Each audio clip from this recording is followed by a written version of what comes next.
Hello po, good morning. Monday nga ngayon, kaya kailangan magluto ng maaga. Nagulat ako dyan kasi hindi pala nagugas si kuya ng plato. Kaya ginawa ko, ako na lang yung naghugas ng plato dyan. Hindi ko na siya pinagalitan kasi gano'n naman talaga ang buhay. Hindi araw-araw, masipag ka. Nagsalang na rin ako ng sinaing dyan. Tapos, naglagay rin ako ng talong sa air fryer. Ganun talaga kapag nanay ka, dapat sabay-sabay yung kilos mo. Hindi pwedeng pabagal-bagal, lalo na ang aga ng pasok ng mga bata. Pagkatapos dyan, kumuha na rin ako ng itlog dyan. 7 itlog talaga yung kinuha ko, dinamihan ko. Gusto ko kasi, meron din kami scrambled egg kapag natapos ko ng lagyan yung mga talong. Naglagay lang ako ng paminta dyan. Tapos, binati ko lang ng binati yung itlog dyan. Inayaan ko mag-mix yung mga nilagay ko na ingredients o pampalasa.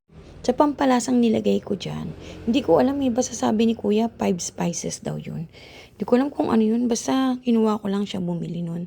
Tapos mga mami, kumuha ko dyan ng sibuyas sa kabawang. Iniwa ko lang yan, tatadtarin ko lang yan. Meron kasi akong giniling na tira nung nakaraan pa yun. Lulutuin ko na. May napanood kasi ako na talong torta pero nilalagyan ng giniling. Gagayahin ko lang.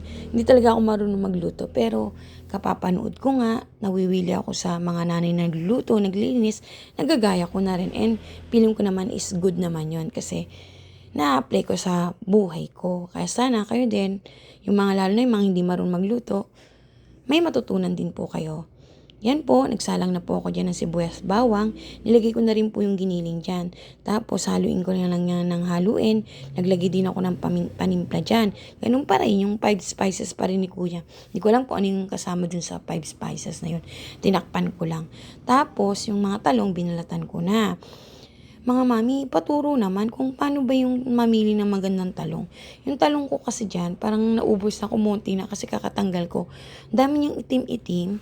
Meron pa ako nakitang uod pero patay naman na siya. Siguro kasi syempre sa air fryer, di ba? Ano lang, ginawa ko, binalatan ko lang siya. Tapos, dinurog-durog ko lang siya. After nun kasi ilalagay ko yan sa may itlog. Dun sa may tinimpla kong itlog na may 5 spices nga na sinasabi ko.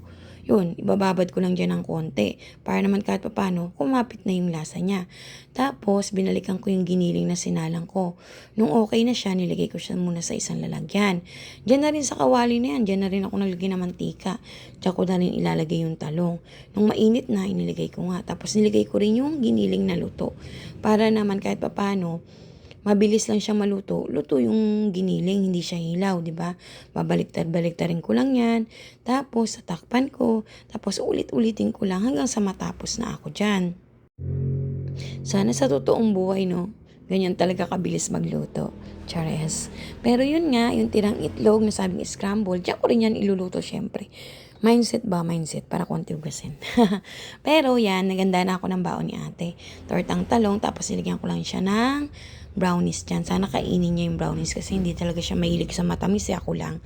After niya, sa kawali na yan, dyan na rin ako magluluto ng isda. Yung isda namin na paksiw kagabi.